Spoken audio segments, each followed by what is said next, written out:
Okay, so we're now recording, and we're talking about 4-4, kinematics of rotational motion. So kinematics of rotational motion in general is describing a spinning motion.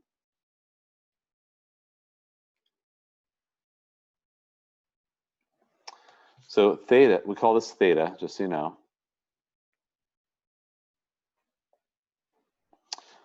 Theta is like x, which we use for position. So that's the difference, is that you're looking at angles instead of like a linear distance. So remember, x is the linear distance, whereas theta is kind of like an angular distance, if that makes sense. And again, that's the Greek alphabet. X equals r theta, which is position. Again. So why does that make sense? Let's think about arc length.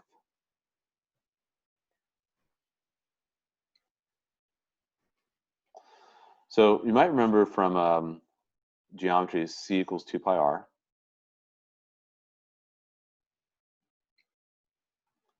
That's circumference, which is a circular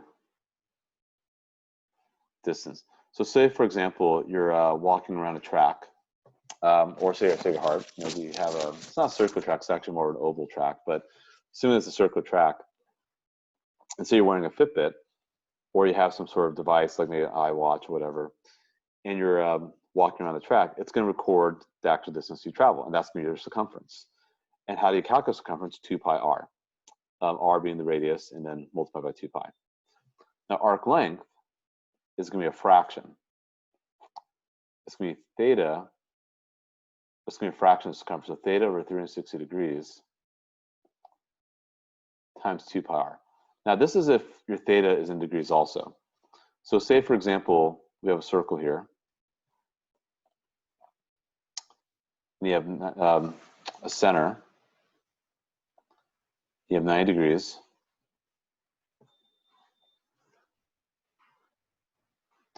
So you have that highlighted. It's 90 degrees. If your radius is 2, what would the arc length be? And remember, your theta is 90 degrees. So Satya, I see you first. What do you think the arc length would be that's highlighted in yellow? If the radius is 2 and theta is 90 degrees. Would it be like 4 pi 90? So 4 pi would be the circumference. Uh-huh. And then what fraction is highlighted in yellow? Oh, 1/4. So then what would our arc length be? So 1, like just pi. Just pi. You got it. Perfect. Good work. Yep. That's 100% correct. So just pi straight up. That would be the arc length. However, this does look a little messy because you have theta and divide by 360 times 2 pi r. So where does radians come into play? So let's have that little discussion right now about radians that I think is important. So I'm going to yeah, I think I'll just do that. I don't want to clear the whole screen.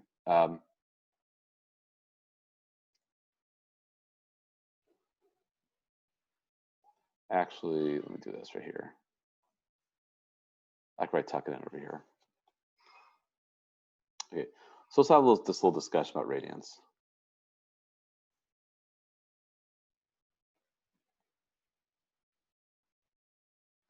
Now, could your arc length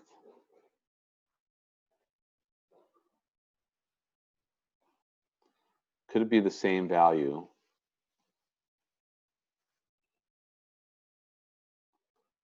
as the radius? Yes, it can. Absolutely can. So when that happens, when those are the same, theta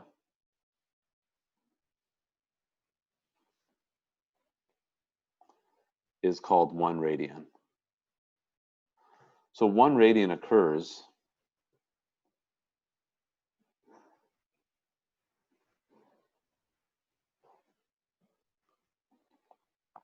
when the arc length equals the radius of a circle. So we call that angle 1 radian. Now, if we think about how this relates to arc length, remember circumference is 2 pi r. And that's also 360 degrees. So if you set up a proportion, so you take theta, which is 1 radian, divide by 360 degrees, and set it equal to the arc length. Our arc was r over 2 pi r. What's going to happen, and again, I could just erase this data here right now, call it 1 radian. So 1 radian gave us the arc length of r, 360 degrees gives us the whole circumference, 2 pi r.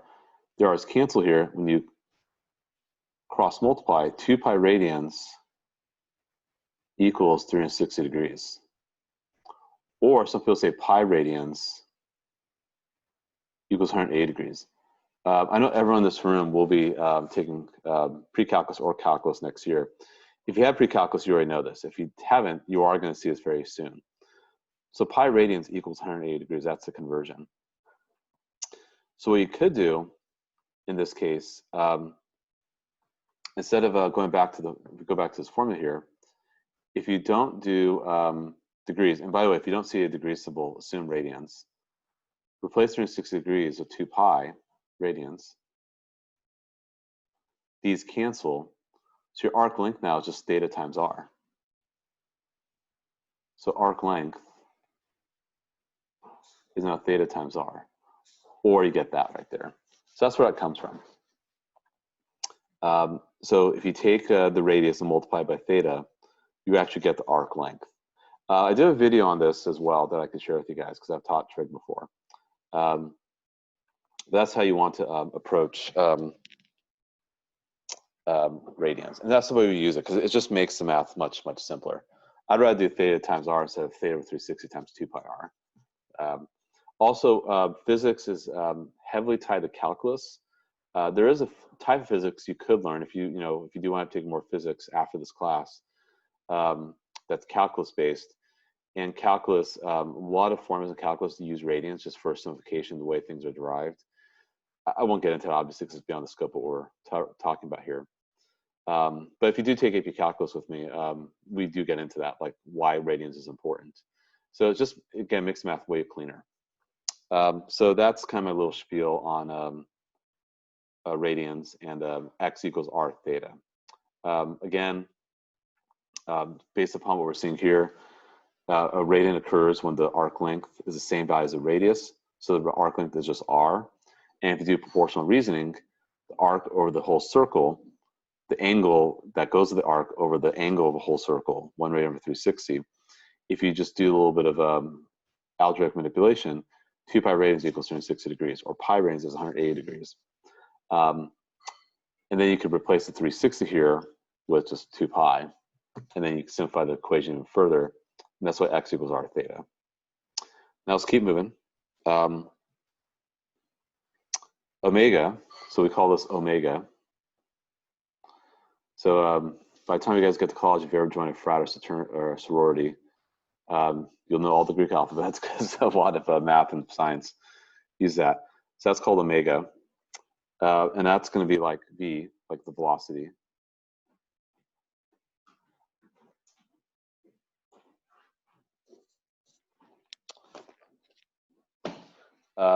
Omega is going to be the change in angle over change in time. So it's angular velocity, actually.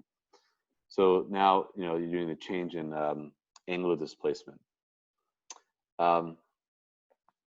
And just like we saw before, v equals r times omega, which is velocity. So we did x equals r theta, in this case do v equals r omega. And this is measured in just, radians per second. But if you multiply that by r, then you actually wind up getting it in meters per second. Theta just, is measured in radians because that's an angle.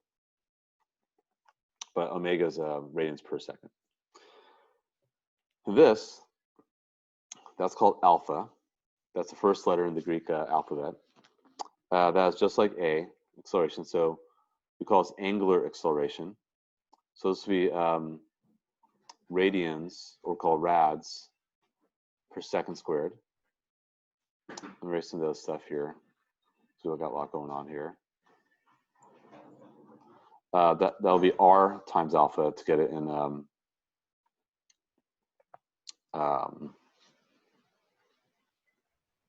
linear motion form. And we call it t, the little t, just, this is called tangential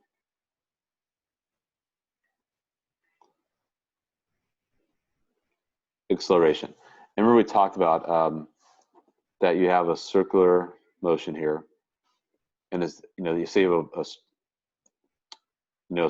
a ball and a string, and the ball is rotating in a circle. So the direction of the velocity is actually heading in a tangent toward acceleration as well. And because it's, even though the velocity is constant, you're changing direction, so you do have acceleration. But we call that tangential acceleration because it's a tangent to the circle. And there are two components to acceleration, so we'll get into that right now.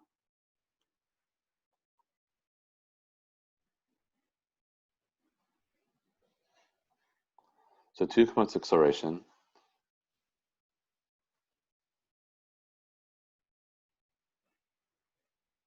Centripetal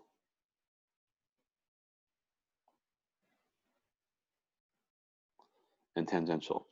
So centripetal is always headed towards the center, and it changes direction only since it's perpendicular to velocity, and it's defined as v squared over r. And I remember I mentioned that, asked that in the Google form. Tangential acceleration is tangent to the circle, as you see right here. So you can see centripetal acceleration is perpendicular to our velocity. But tangential acceleration is tangent to the circle and changes speed only since it's parallel to v. Let me erase this other stuff here.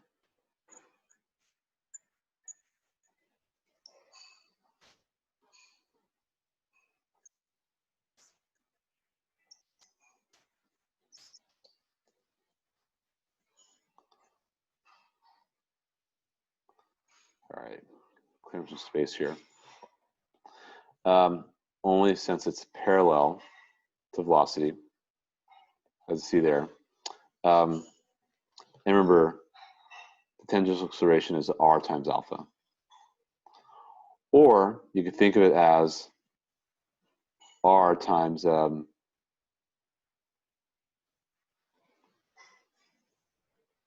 v squared over r, or just basically v squared.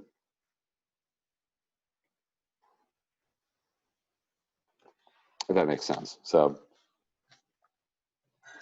that's a little bit of a lecture on rotational motion.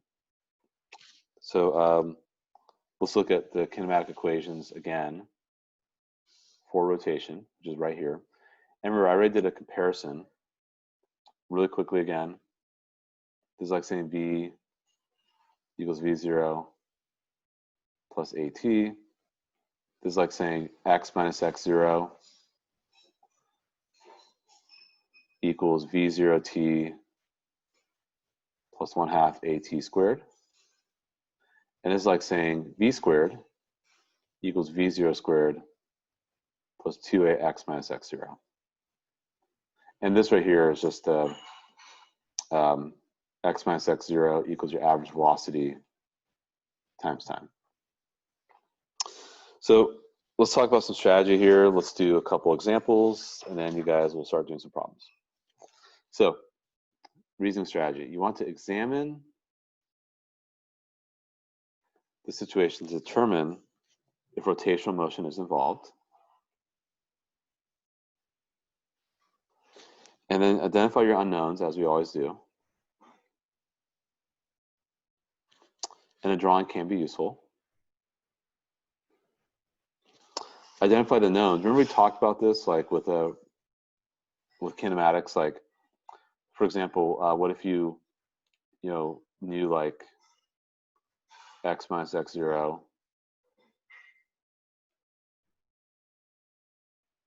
you knew v0, and you knew time, and you want v. So what's missing would be acceleration. Then you would know which equation to use, right? Or say, for example, you want acceleration, was missing was v, then of course we'd use this equation right here. So you're kind of going to be doing the same thing. Like maybe you know theta and omega 0 and t, but you want alpha, but you don't care for just plain old omega, then you kind of know you would use this equation right here. So it's kind of going to follow the same methodology that we did for week 1. So it's kind of nice we're doing this now because it's reinforcing stuff that we did at the beginning of this class, and of course we're wrapping up the class next week. Then of course pick the appropriate equation based upon the knowns and unknowns and what's missing. Substitute the values into the equation, solve.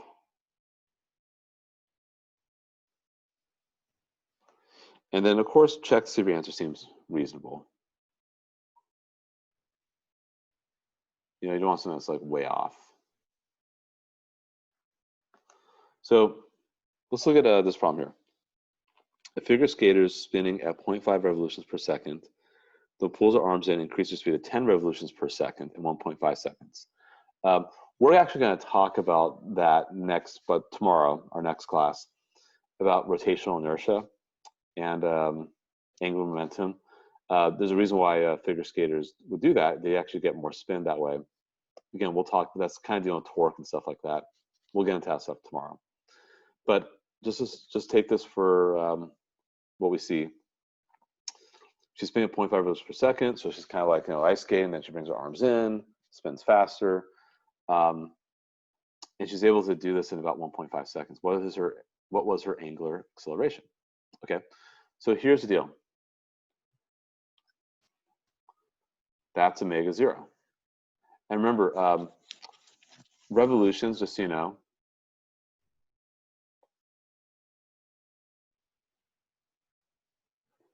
is 2 pi radians, because that's one full circle.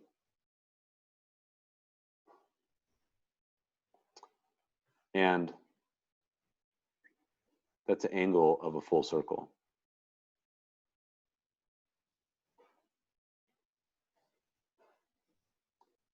Same as 360 degrees.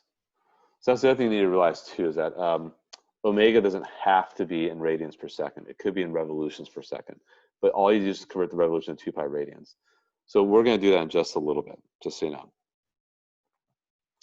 know. This right here is going to be my omega, her final speed, angular speed. This, of course, is my time. What I want alpha. What's missing, obviously, theta. So I don't care for theta. So I'm going to be using this equation right here.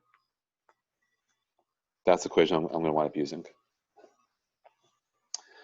So now I'm going to clear because I'm going to need more space. Any questions so far? All right, let's keep moving. So remember, our omega 0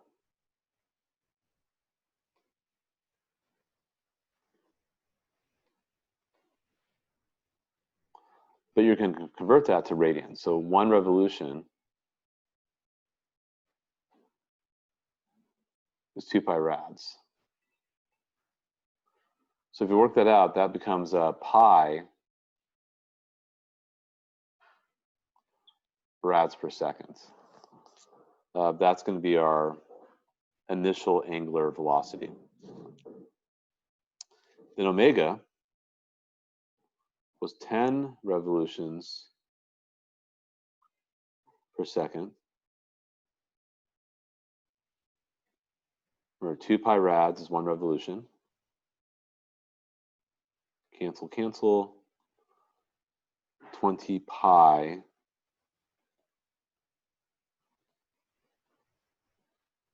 rads per second. And of course, time is 1.5 seconds. And so we're going to use this formula again, omega equals omega 0 plus alpha t. Omega is 20 pi. Omega 0 is pi plus alpha times 1.5. Move things over, you get 19 pi is 1.5 times alpha. Alpha will be, you could probably use your calculator because pi is 3.14. Should be 39.8. And it's rads per second squared. I'm just going to use S instead of SEC, just make it a little more concise. So that's our angular acceleration. So again, stuff that should be pretty similar, pretty analogous to what we did in week 1. But one little step you'd have to do is this right here.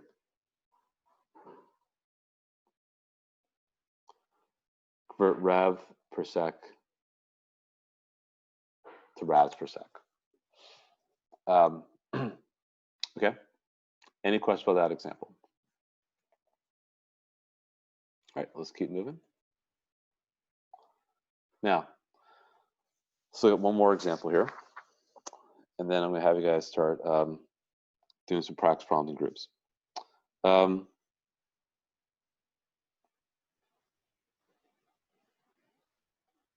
hold on a sec. Let's just look at it. Blah, blah, blah. Right. So let's do let's do this example here. Ceiling fan has 4 evenly spaced blades of negligible width. Okay. So let's say we have a ceiling.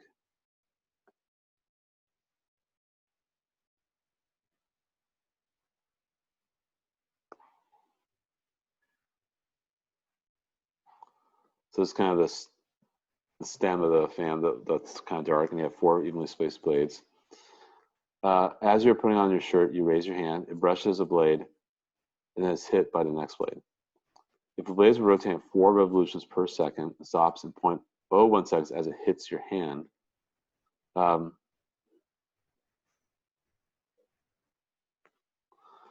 angle of displacement did the fan move after it hit your hand? Okay, so here's the deal. We know our initial velocity. We obviously know our time.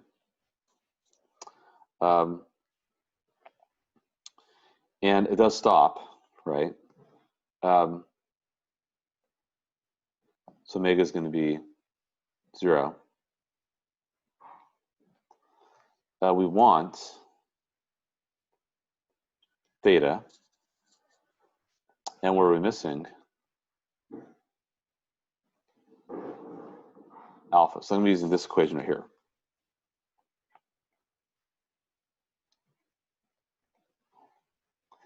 Remember, the bar means average.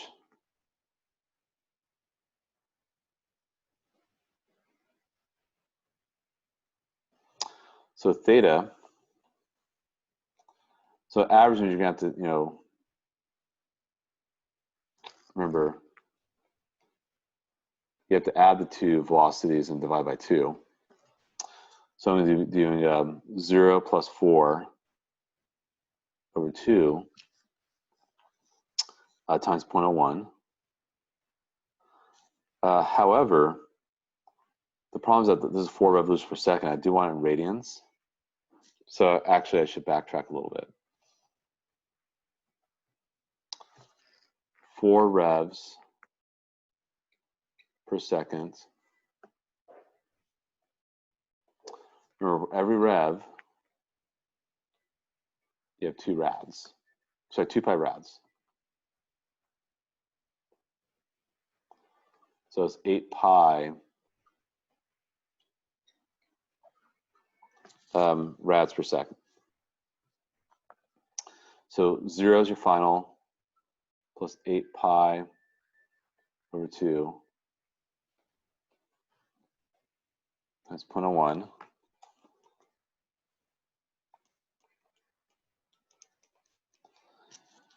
And you should get about 0.126 radians. Now, if you do want to know the angle in degrees, you take your radians. Remember, pi radians, 180 degrees. We talked about that earlier. So if I times 180 and divide by pi, so it moves about 7.2 degrees.